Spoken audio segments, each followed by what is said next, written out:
cave connected to a section called the Shankout Lot, almost 2,000 feet below the highest entry point. At around 8 p.m., 6 cavers crossed through the Great Snowy Cave. The plan was to get some distance in and then set up camp for the night.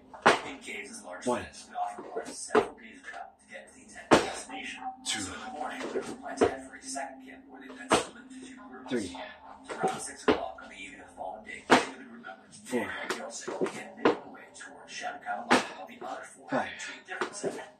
Part of the reason for this split is that Shankout Lot is tangled with tight passages and tunnels, and the fewer cavers went that the better. It just wasn't the roomiest of areas for many people to occupy. 8. Then, sometime before 9:30 that night, Daniel and Yosef were in a particularly tight, claustrophobic section when something unexpected happened. 10. Heavy rains began on and off for days in the tunnels, and the rain finally good enough to rush into the Great Snowy Cave. 2. The 2 men had begun making their way back to the second cave when they were shocked to learn that the way out had been flooded. Then, when they failed to show up at the cave, the other cavers went to search for them, and like Daniel and Yosef, the video was shocking. The passages that the other people knew the 2 men were completely submerged in water. Luckily, the others were able to make contact with them by screaming as loud as they could, even through the rock walls. Daniel and Yosef never replied. They couldn't get through the tunnel flooding. It was such an enclosed space that every inch had to be carefully navigated. Getting through just a few feet required much more time than they could hold their breath. However, at the same time, they couldn't just sit around and wait either, because every half hour they checked the water, the temperature was slowly rising. 3. Several hours later, at 2 a.m.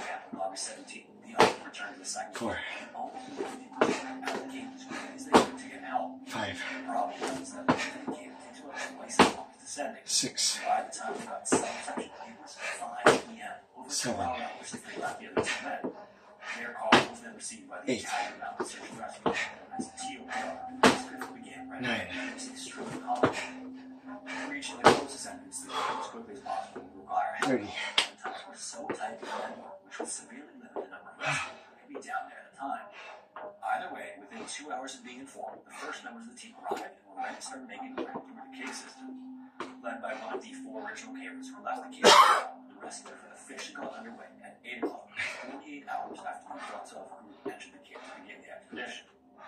Then, finally, at 3 a.m., so by then, 24 hours after the men were trapped, the team was outside the flooded section assessing the situation. From what they could tell, there were 2 ways to get to them. One was the way they went in, which was flooded, and the other was through the area that was always flooded. However, the rescuers determined that sending divers in that way was out of the question. This meant that their only hope of getting them was the once dry but also extremely tight passage. The opposing team came up with explosives to widen the tunnel, but that would take time. Because in attempting to make voice contact once they got outside the passage, the rescuers received no response from the men. 3. The conditions on the other side of flooding were not clear, so not receiving response was not completely certain. Whether they were trapped inside the tunnel or in a larger dry section of the passage, the 2 would likely be completely submerged in freezing cold water. At their down as well, carbon dioxide levels were also much higher than water levels. So already by that time, TOPR officials believed that the men could be in a deep state of preparing, and rescuers were barely getting closer to them. Each time the rescue team used explosives to widen the tunnel, they need to remain outside the cave for at least 2 to 3 hours to dust this out in the same degree. The charge was also bringing even more dangerous carbon dioxide gas, and it just wasn't safe for the rescuers to work in these conditions. As for Daniel and Yosef, he was working good as time went forward.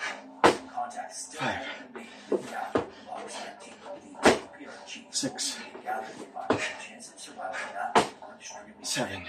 The effort to save the men continued regardless, but working slowly without needing to get bad air and faster after widening the tunnel every inch seemed to take hours. To solve this, rescuers began constructing a foundation on August 20th, but the effect was minimal.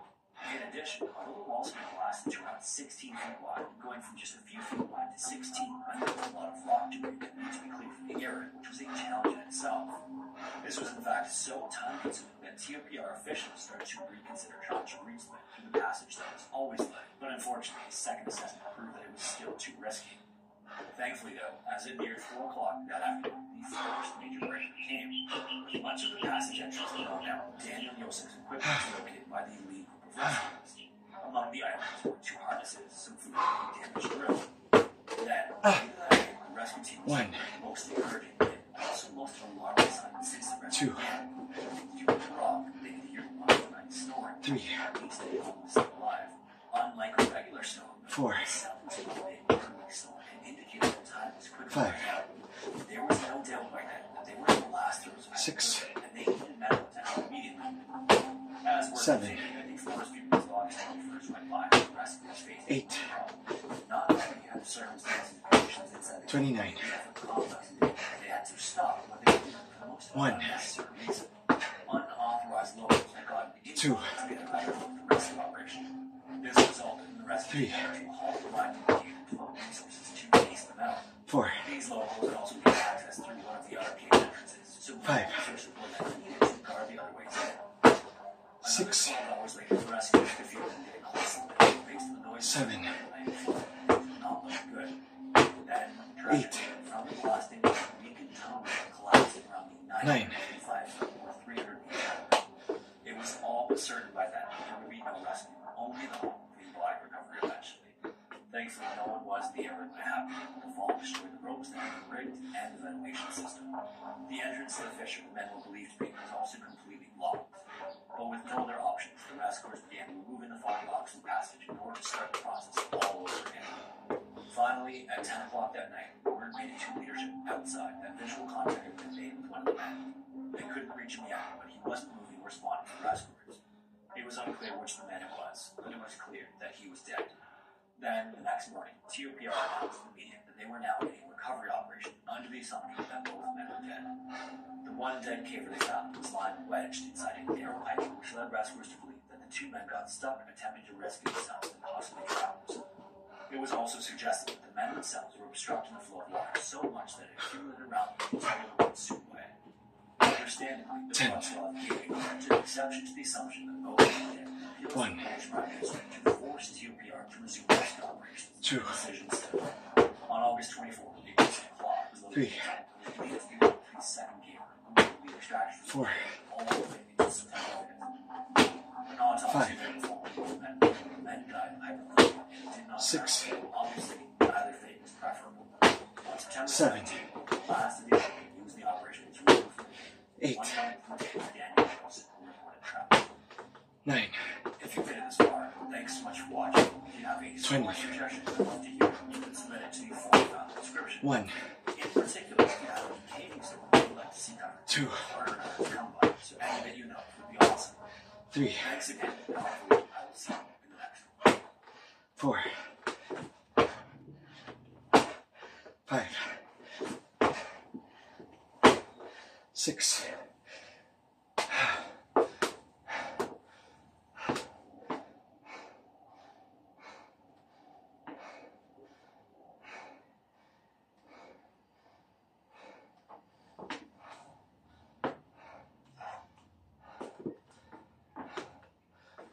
This is a video about how Japanese swords are made.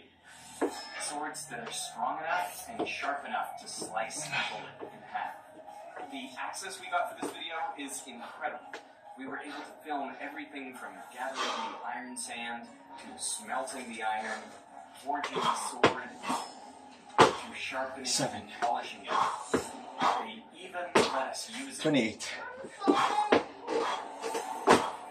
1, The method of making these swords has remained virtually unchanged 2, for hundreds of years, with everything done 3, by hand. They are still considered to be among 4, the best in the world. Japanese made weapons 5, is the absolute pinnacle of their style of warfare and 6, the materials they have to use. These swords are held 7, in such high regard.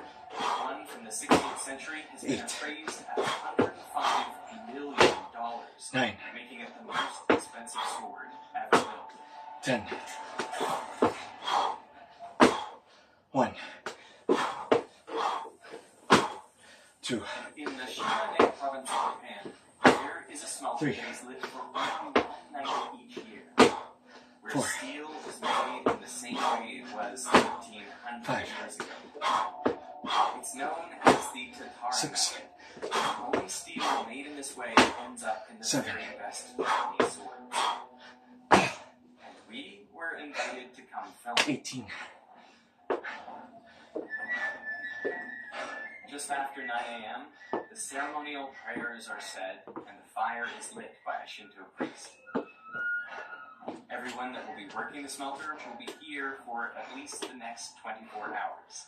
That includes Veritasium producer Peter. Give me a minute. We're gonna do this. It's gonna be fun. Sword making in Japan goes back about 3,000 years, but in those days swords were made out of bronze. We're not sure how people first learned to smelt metal, but it was likely related to pottery. In that you were using these rocky ores to make glazes and such for pottery under very controlled atmospheres, and then make the potters find metallic beads in the bottom of the furnaces that they're firing it. This possibly gave them the idea. Bronze was discovered before steel because it's an alloy of copper and usually tin, both metals 19. with low enough melting points that they can be smelted in regular pottery 20. kilns. The problem with bronze is that although it can 1. be sharpened, it's too soft to hold an edge for long. 2. So Japanese sword makers shifted to steel 1,200 3. years ago in the Heian period. This is what most 4. people would recognize as a Japanese sword. It's made of steel 5. with a curved blade. 6. Steel is an alloy of iron, 7. the fourth most common element in Earth's crust. The 28. oceans of the world used to be rich with dissolved iron. 1. But 2.5 billion years ago, cyanobacteria 2. started photosynthesizing and creating oxygen. The 3. iron reacted with that oxygen, precipitating up solution to 4. be deposited at the bottom of the ocean. 5. Incidentally, the cyanobacteria were poisoned by the oxygen that they 6. themselves produced. So it's thought that when levels got high 7. enough, they died off. And as a result, oxygen levels dropped, and iron no longer precipitated out of solution. Then the cyanobacteria could multiply again, and the cycle repeated. That's why most of the world's iron is found in layers of sedimentary rock called banded iron formations. Each layer of iron was formed during a global flourishing of cyanobacteria that infused the ocean with oxygen. The majority of the global iron supply comes Sorry, we're down from to these banded iron formations 26 now. because of their high concentration of iron, up to around 60% iron oxide by weight. So that's 9. But Japan, with its mostly volcanic geology, has barely any of these sedimentary iron oxides. This is likely why the country was late to the steel production game. Archaeologists have found steel artifacts in Anatolia, which is modern-day Turkey, that are nearly 4,000 years old. But in Japan, metals, including steel, were imported from China and Korea up until the 10. 18th century, when Japan started making its own 1. steel. So where did they get the raw ingredients? 2. Well, igneous rocks 3. like granite and diorite still contain iron oxides, 4. just in much lower concentrations. But as the mountains are weathered, these iron oxides are broken apart and washed 6. downstream. Eventually, they become part of the sand. 7. The Japanese noticed that because 8. iron oxides are denser than other minerals in the sand, 9. they accumulate in places where the earth changes direction or speed. 20. The heavier iron sinks to the bottom and the lighter material 1. is washed away. To 2. amplify this effect, they deliberately created diversions in the river 3. to increase the concentration of iron. What do you do? 4. You dam off the section of the river, and then you drag sand 5. into it. Because iron is heavier than the other parts of 26. the sand. It is the thing that gets left behind, and everything else gets washed 1. downstream. With this method, you can get iron sands with 80% iron oxides by weight. That's more concentrated than high-quality iron ore. And since it has fewer impurities, it's an excellent source material for high-quality steel. If you heat up those iron oxides to over 1250 degrees Celsius, you can break the bonds with oxygen and get pure iron. But pure iron is actually softer than bronze. So in its elemental state, iron provides no advantage. But nature gave humans a lucky break. One of the few ways you can heat something up to 1250 degrees is with charcoal. And charcoal is basically pure carbon. If you add just a little bit of carbon to iron, it creates an incredibly strong alloy, steel. You know, a lot of people see it as a heat process. I see it as a chemical process. Alloys are usually stronger than pure metals because they contain different sized atoms. And this reduces the ability of atoms to slide past each other when an external force is applied. So I've just been given gloves, other gloves, and a towel. So things are very much getting real. I'm genuinely quite worried. Here is the room with all of the charcoal that we're going to be using overnight. There's just bags and bags of this stuff.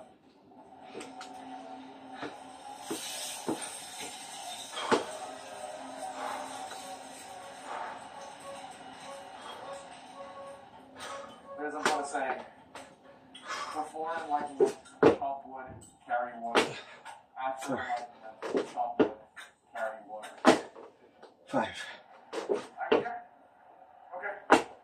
6, So we're lining up on the four 7, corners, I guess. 8, Wow. 9, Oh boy, you didn't do a great job of that. 10, So the rain is coming, so we're quickly getting 11, all of the charcoal out and then measuring it. So each bag of these 12, is okay. 13, So with the iron sand, it is 14, mixed together with water, because if you don't mix it with water and you put it on the 15, plane, it just flies straight up. But 16, too much water. Then there is water that's going to 17, become more vapor and it could explode. Terrifyingly enough, they do this by the wheel. 18, Mix in enough water until the iron sand is clumpy, but again, if it's too much, the whole thing could explode.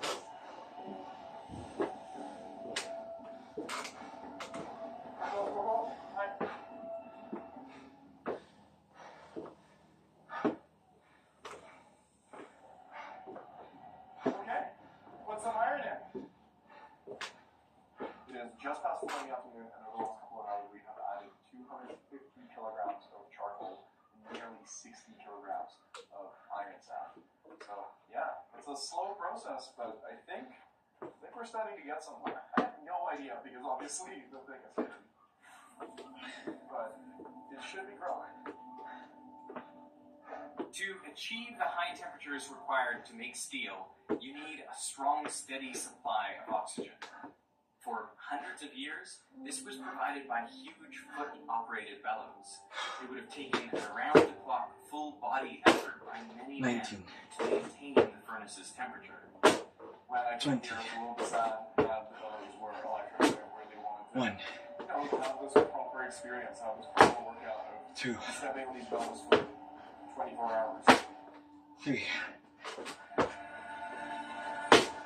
4, temperature inside a smelter gets up to 1500 degrees Celsius. 25, Just below the melting point of iron, which is 1538 1, Celsius. So the iron being smelted isn't liquid, 2, but it's soft and malleable enough to clump together into a 3, big block of iron. No matter how high quality the iron 4, sand is, there will always be some impurities like sulfur, 5, phosphorus, and silicon oxides. They combine with 6, carbon from the charcoal and melt at a lower temperature than iron, 7, so they become liquid and flow to the bottom. 8, This is known as slag. After many 9, more hours of adding charcoal and iron sand, it is time for the first removal of the slag. 10, Before the first removal of slag, another prayer is said. Oh, that's insane.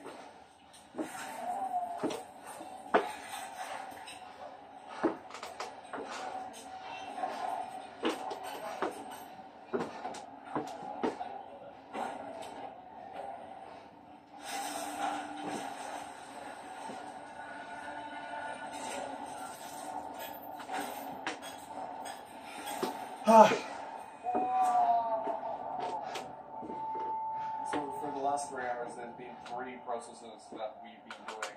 1 is adding the charcoal, 2 is adding the iron sand, and 3 is opening up the smelter from the bottom to break apart the impurities so they can flow out.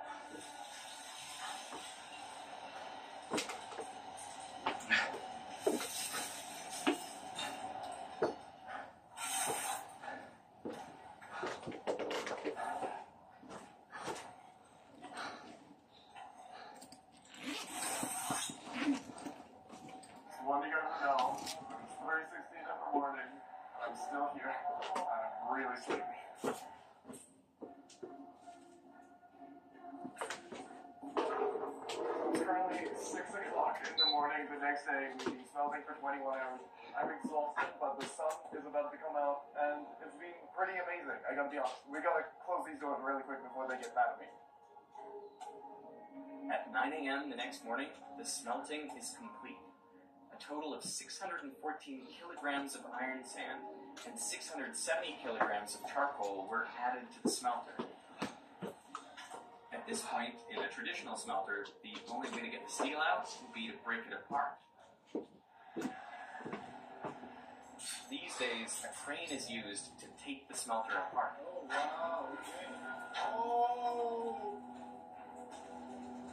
And what is left to show for all that hard work is a 100-kilogram block of steel, iron, and slag. Only around a third of this block is high enough quality to be used in sword making. Oh, that's insane. That's so cool. That was all for all the hard work.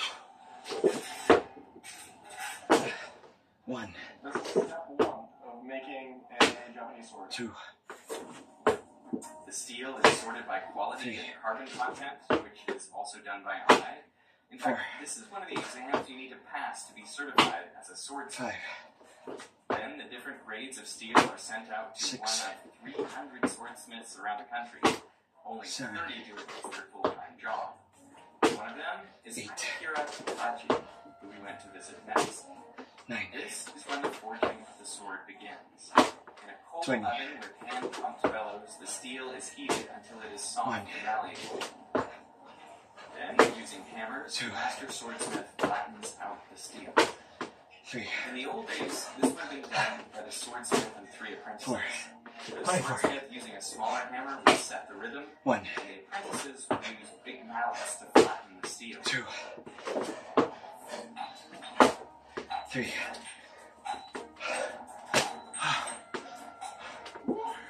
That was terrifying. These days, electric hammers are used.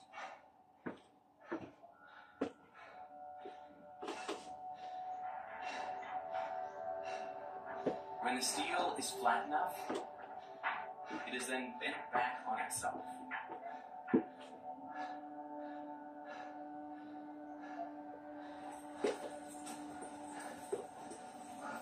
And it is then hammered again to press the steel back together into a solid block.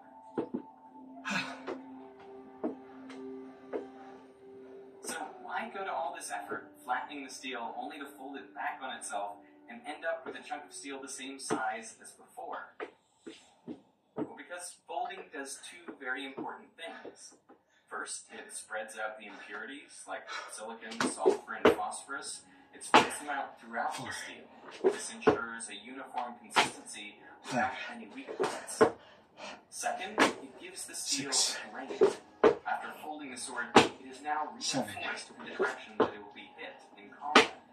8, As a bonus, the steel is exposed to the air, so 9, there is a small amount of oxidation, creating a darker colored 10, steel, which when folded makes a beautiful pattern.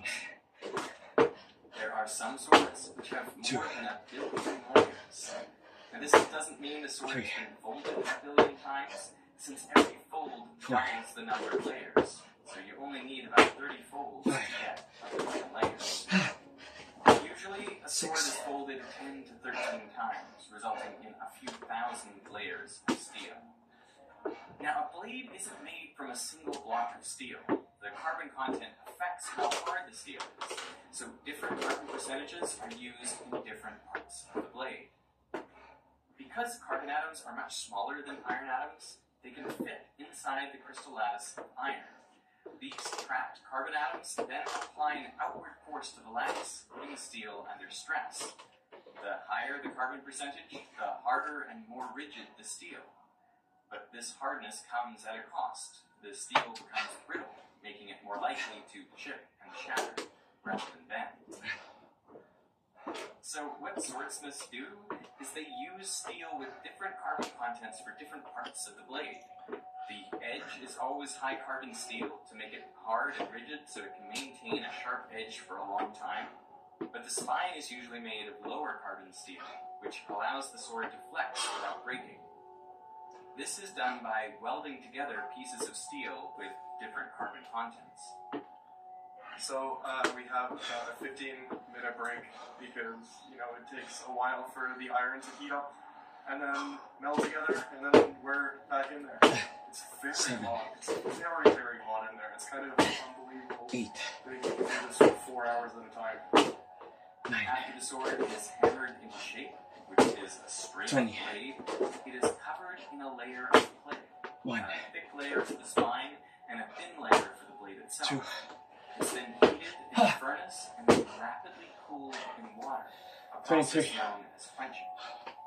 And because the layers of clay have different thicknesses, 23. the rate of cooling is faster for the edge. The Magic's highest level of competition. Today we're going to take a look at free counterspells. A counterspell is a card that counters a spell. In other words, it makes it so a spell on the stack doesn't dissolve and the card goes to the graveyard. 1. There are several free counterspells in Magic. These are counterspells that 2. don't cost any mana. In other words, you can cast them even when you're completely tapped out. Being able to interact for no mana at all is pretty amazing. 4. So, as you can imagine, free counterspells have performed incredibly well over the years. Using my scoring system, the top 7 cards in this list have 125 or more points, and the top 4 all have more than 200. Speaking of my scoring system, here's a quick reminder of how I score cards in these videos. The first tier top 8 is worth 2 points. This includes events like Pro Tours, and a second tier top 8 is worth 1 point. This includes events like regional championships. Alright, let's dive in with a look at Magic's top 10 free counterspells. 2. At number 10, it's Disrupting Shoal. Strikes in 2 blue, this 3. instant counters a spell if its mana value is X, or you can cast it for 4. free by exiling a blue card with a mana value of X from your hand. Obviously, this means the shoal is very specific about what you have to exile to counter a spell, and that's limited it somewhat over the years, especially compared to its more impressive free counterspell brethren that we'll see on this list. But still, it's pretty hard for a counterspell with the potential to be counted for free not to be worth playing in some formats, even when it's this narrow. In addition to seeing a bit of play in Standard, it's been played intermittently in both Modern and Legacy. Both of those are formats where lots of cards have the same mana value, especially at lower mana values, so the shoal isn't quite as narrow as it might seem, and countering your opponent's early plays for free is pretty great, as is protecting your own combo from interaction, even if you're tapped out. If we ever see another 6. free counterspell, it's likely Disrupting Shoal will lose its spot on 7. this list.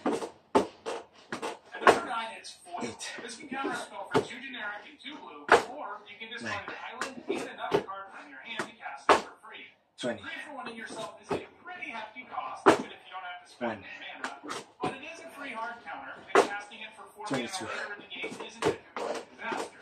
Plus, you're playing blue, 1. so it's pretty likely you've got some ways to draw those extra cards 2. to sacrifice for foil. It was generally played in tempo decks, 3. Standard and Extended. These are decks that try to stick an early threat, 4. like Query and Dryad at the time, then protect it with your free counter magic, which in the case of Dryad also means it's growing. 6. Extended and Standard, it was played alongside Gush, a free card draw spell 8. that returns 7. islands to your hand instead of costing mana, and that was often exactly what you needed to set up a free foil. The fact that we cast both Gush and foil while completely tapped out was pretty insane. 9. Still, the cost of casting it for free has been serious enough that it's never broken into the Eternal formats, and in fact it was idle for about 15 years, but then it got a common reprint in Eternal Masters, and that made it legal in Pauper for the first time. That's a format where only commons are legal, and while it isn't exactly a staple in the format, it does see play in some control decks.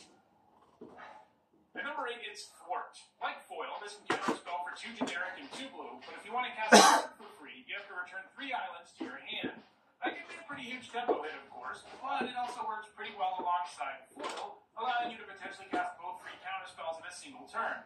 Also, let's keep in mind, both of these cards are from the same block, and there's another free counterspell from the block further up on the list. It's pretty crazy that they thought it would be a good idea to do 3 free counterspells 10. into a single block. Anyway, unlike the free counterspells we've seen so 1. far, Thwart does need stuff on the board to be free. But the 2. flip side is that even if your hand's empty, you can cast this one for free, provided 3. you have 3 islands in play. Thwart was played in control decks in Standard, 4. and it was an especially important card in Prison decks in Extended, which often 5. uses static orb. They both gave you a free way to counter the few cards your 6. opponent might be able to cast once the orb is in play, while also 7. helping you get untapped lands in play. It's been idle since 2003, though, and thanks to its legality in Pauper, Foil is very 9. likely to pass Thwart in the future.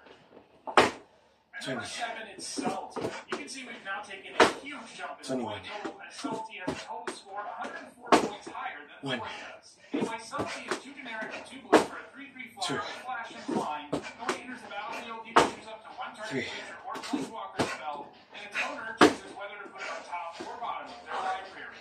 While that's technically a counterspell, I decided this effect was close enough to be included here. Like a counterspell, it lets you interact with a spell on the stack and keeps it from resolving. The free part comes in here because subtlety also has evoke, which means you can cast it for an alternate cost. In this case, you can exile a blue card from your hand, and if you do it that way, it gets sacrificed immediately. In other words, in most cases, if you evoke it, you're just getting the into the battlefield effect for free.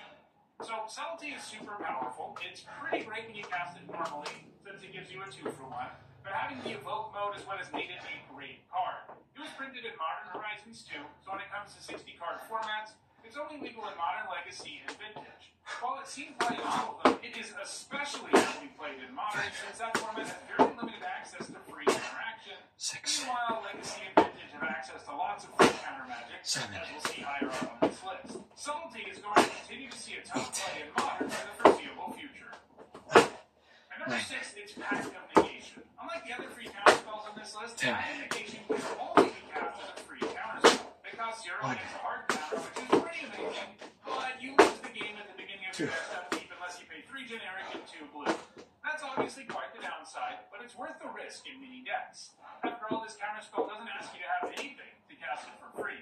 You don't need an extra blue card in hand or islands in play or any of that nonsense. Of course, the Pact's downside means you can't just play it in any old blue deck. You can really only use it if you're playing a combo deck that looks to go off in a single turn, because if you're that type of deck, your next turn doesn't matter, and the Pact can protect you from your opponent's interaction while you go off.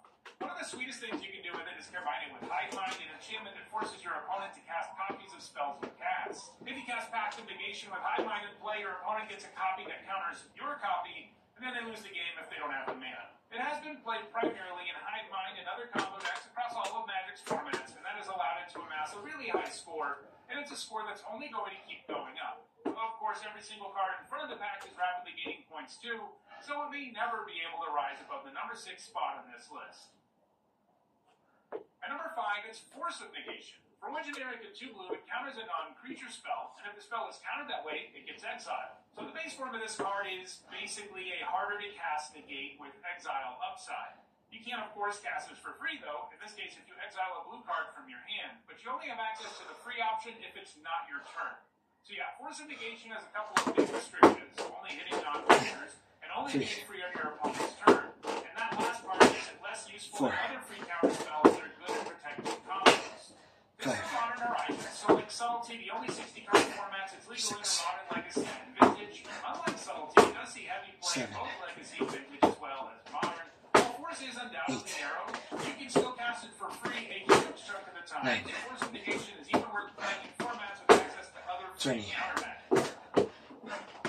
At number 4, it's Mind Break Trap. For 2 generic and 2 blue, it exiles any number of target spells. Like Subtlety, this isn't technically a counterspell, but I include it here because it does let you interact with spells on the stack and keeps them from resolving. Mind Break Trap, as its name would tell you, is a trap, which means it has an alternate casting cost that you gain access to when your opponent does the right thing. In this case, you get to cast Mind Break Trap for free if your opponent casts 3 or more spells in a turn. While the trap is great anytime there's a bunch of spells on the stack, it's an especially effective way to hit on one of the game's most busted mechanics, Storm. It's very difficult to keep a Storm player from going off. That's why it's such a dominant deck in the Eternal formats. But Mind Break Trap can actually do it for you, even when you're tapped out. Sure, it takes your opponent casting 3 spells in a turn, but if your opponent is trying to kill you with Tendrils of Agony, well, they're going to have to cast a ton of spells. Because of how Storm works, simply countering the card your opponent casts doesn't stop those Storm copies from also getting placed on the stack. But Mind Break Trap does, because it just exiles any and all spells that are on the stack. Obviously, this is devastating for a Storm player, who will have a hard time winning as Mind Break Trap breaks up their combo. As a result, the trap sees lots of play in Magic's most powerful formats, Legacy and Vintage, where Storm is at its strongest. Part of what makes it so appealing is that you don't even have to be a blue deck to make use of it, since in the right matchup, you'll always cast it for free. This makes it one of the most heavily played sideboard cards in both formats, and it's going to keep racking up points in both Legacy and 3, it's days. The third and final free counter spell from Mad Squad. For one in in a blue, this counters a spell unless its controller pays 1 generic mana. Alternatively, you can return an island to your hand to cast it for free. 6, 10. Obviously, 4 spike for twice the mana isn't ideal, and unlike the other counters on this list, this one lets your opponent potentially pay mana to get out of it, but because it's free and can go after any type of spell, it's not that hard to find a spell to cast it when your opponent doesn't have the mana they need.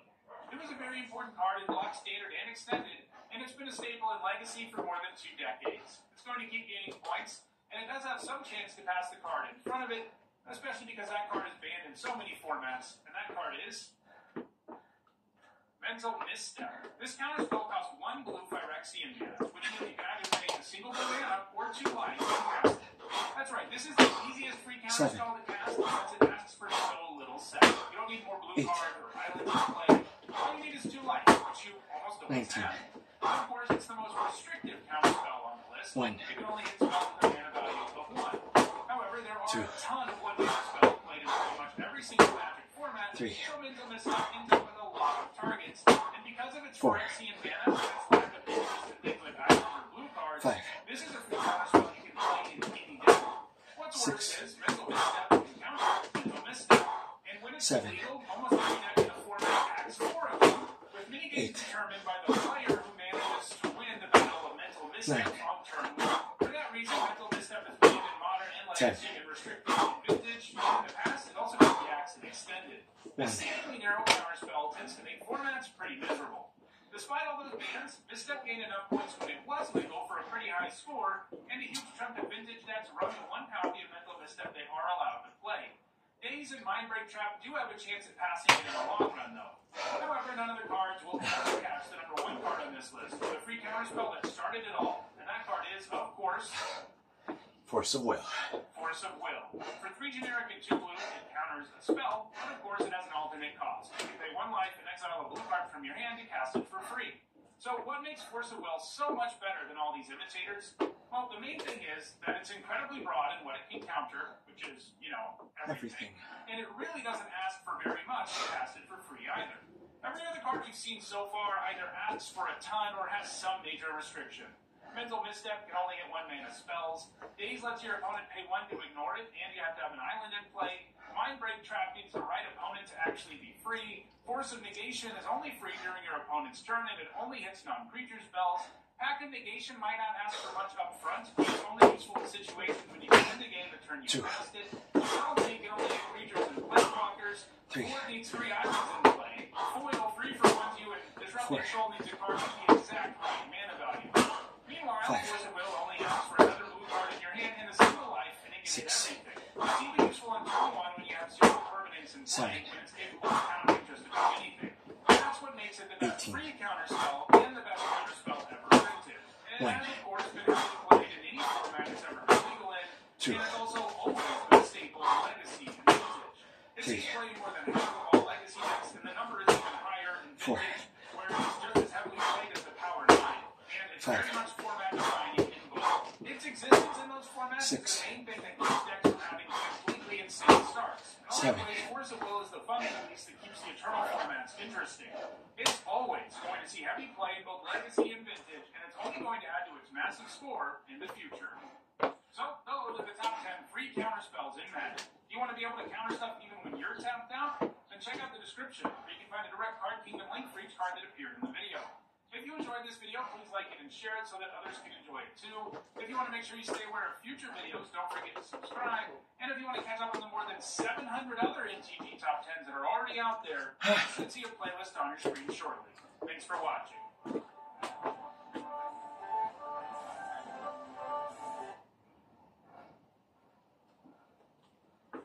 I'm convinced this investment scammer that I was involved in a couple looking to invest millions of dollars in his ridiculous scheme. To start, I told him I'd give him a Google Play card. Don't read that's not the picture you just sent to me. It says, Don't click on that. No, You're gonna get it lost. if you click it on it, Don't click on it. We're gonna get it lost. see, now it says 500 has been added to your balance. You see it? 8. You keep on doing everything wrong because you don't 9. take to listen to me. Then he watches me waste $500,000. 10. Wait, it's not happening. And then Wait. 1. 2, And finally, he watches 5 million 3, Okay, withdraw. 4, What was that? 5, You said send it up? Send it? I've 6, been a lot of schemes over the years, but I've never been able to 7, point their face while they watch everything. 1, 2, 3, 4, 5, 6, 7. I could redeem the gift card code that I typed. For years, I've listened to this gamer scream, but I've always had to imagine what their faces look like until today. Hi, hello, Mom. Hello, my love. How are you? I'm well.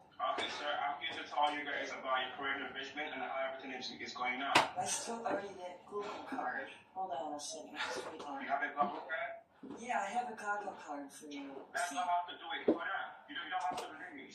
Don't redeem it. That's not the picture of that sent to me. You successfully redeemed 3 cards, Chris.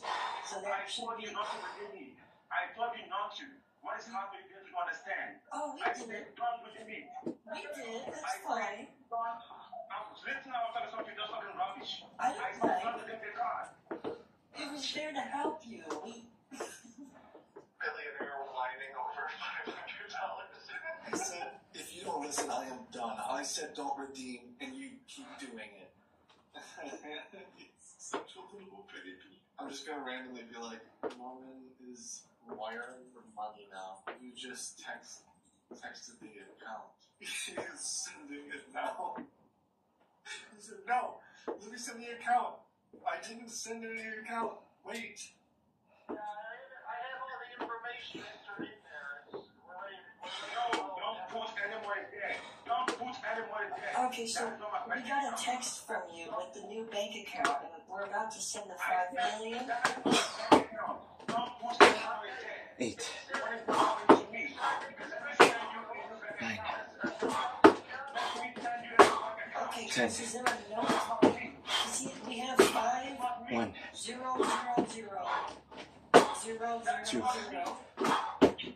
Is that enough zeros, Chris? 3, 4,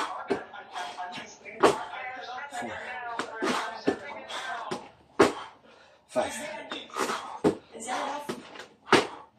16, Oh, he's big mad. Is that enough zeros, Chris? Chris, can I do it a little faster? Okay, so I click my son Chris. Well, withdrawal address. Chris. This is not the correct wallet. 2 1, NY. It's how it starts with. And then 2, setting. And then 3, 5, 0, 0, 0, 0, 4, 0. Is that right? 5, 5, 6, 7, Okay, Chris. It says, withdraw to my son 10, Chris. 1, And then, 2, let's see. 3, Okay, hold on. 4, Okay, it says withdrawal successfully submitted.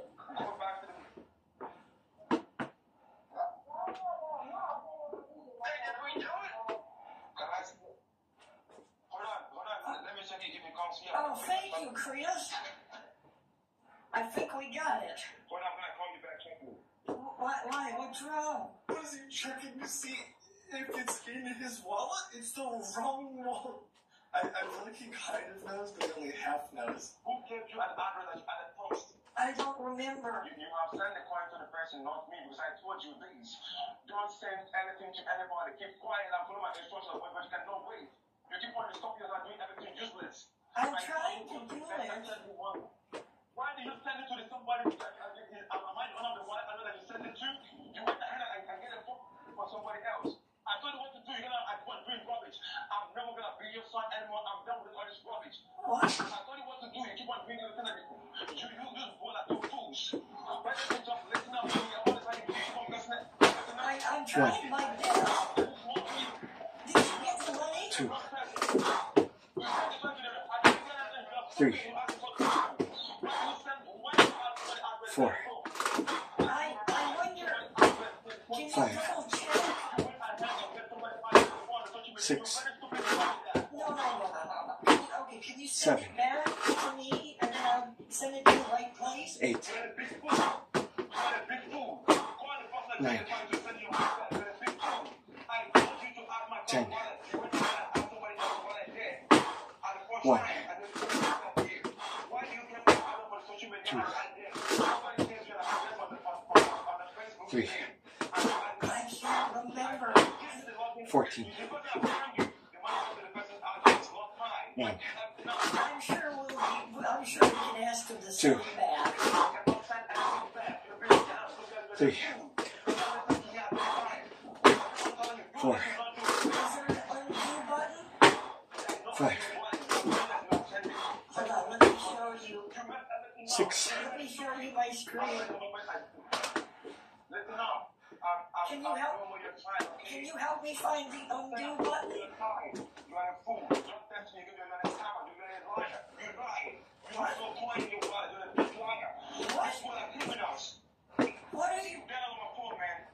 What are you talking about? I said you guys are scammers. All you both said they are all fake.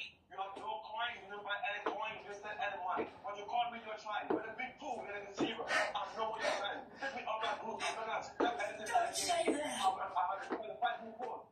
done with you. You. Don't say that. I'm not going to try anymore. I'm calling back on the phone because I'm going to block you. Don't you say that. I tried my best to send you the money. I followed all your instructions, and then you told me to send it. If you call me again, What? I will report you to the FBI. I get you arrested for drug dealing. You got a criminal. What? What's he talking about? Wait, what? This is ironic. This is a twist that I wasn't expecting. So, 7, drug dealers now? Is that what you said? He'll be 8, bad. He'll be bad. While Chris experiences 9, every stage of the engineers are cracking and make it so I can 10, withdraw all $4 billion at the same time. Chris 1, sees this, and the next day he's back begging for money. We were able to get our limits lifted. 13, Chris, please be careful this time. Please don't mess this 1, up. Because that's tough. 2, 3, Was it I or what? 4, 5, 6, 7, 8, I said 8. No, man, shut up. Shut up. I said 8, not 8. What is wrong with you? So is it A or 8? I just play everything that's not fresh, okay? Clear everything out. It's okay. BC1 or no, man, just shut up. Shut up, no, man. Stop spreading everything. She's doing right. To me like that. That's your father you're talking to. Listen, you just messed everything up. That's your father. Mom, let's go, okay? Okay. You guys just messing me up. BC1, here. See, I already got BC1. Chris, you do anything with crypto coins on different money coins? Because I've heard of some other ones. There's like dog coin, I think. No man, listen. A few other coins. I'm gonna look you guys up now. If you're gonna I think there's one called Ethereum. 9, What's after this organization? 10, 1, He's 12, just talking to you about some ideas, about some investment. 1, 2, 3, 4, 5, 6, did you say? 7, 8, 9, It's not a crow.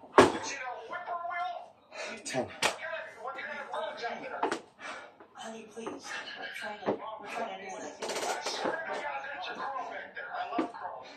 It's definitely not crow, sweetie.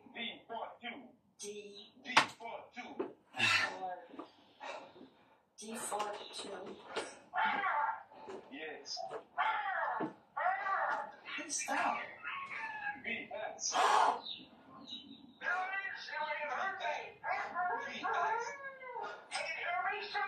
Okay, Mom, wait. Hold on. Let me go a second. Hold on.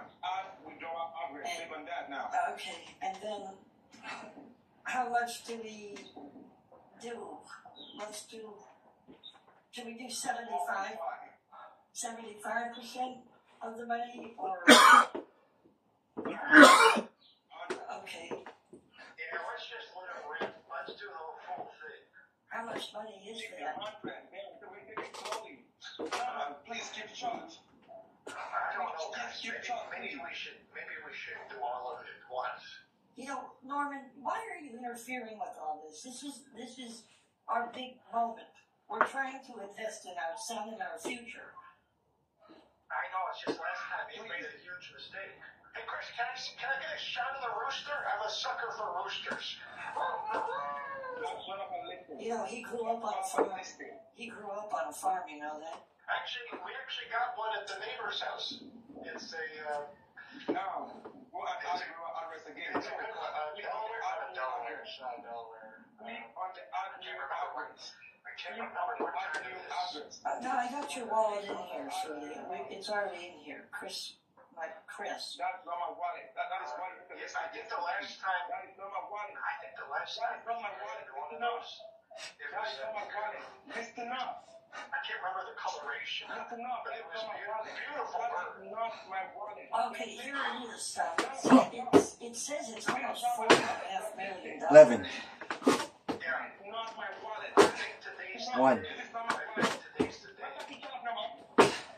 2, Okay, so it says withdraw to my son Chris. 4, $4.5 million. Is that okay, Chris?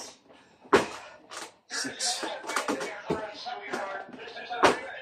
7, Okay, withdraw. 8, What was that? 9, Send it up. Send it. 10, Okay, I clicked it. 1, 2, Okay, 3, so I clicked it, is it? 4,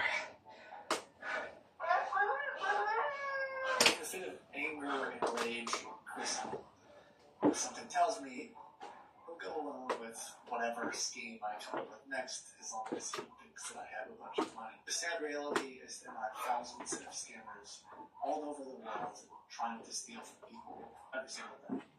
That's why I'm excited to partner with someone like Kraken, who takes security really seriously. The fraud team has been able to help me investigate all kinds of crypto-related fraud.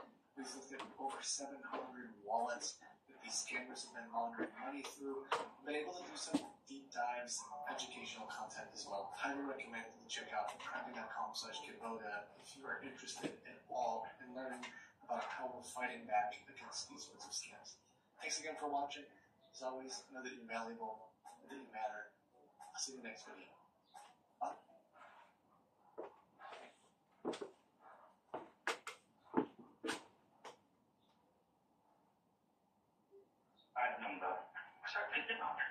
Where did that Target send gift cards and tell me how to give you the money back?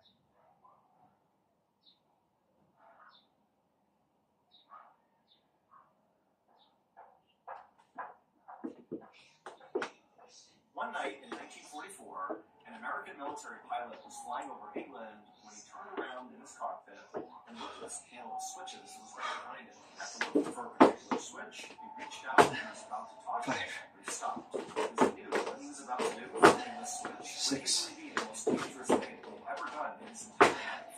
But this was his future plan to do it. So after taking a deep breath, he flipped the switch. Immediately, chaos ensued. The course of American history would be drastically changed forever.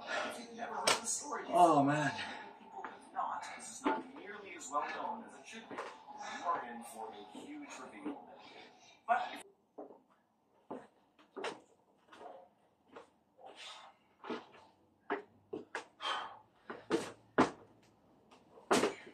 One,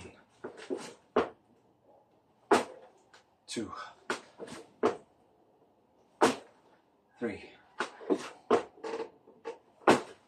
four, five, six, seven, 8, 1, 2, 3, 4, 5, 6, 7,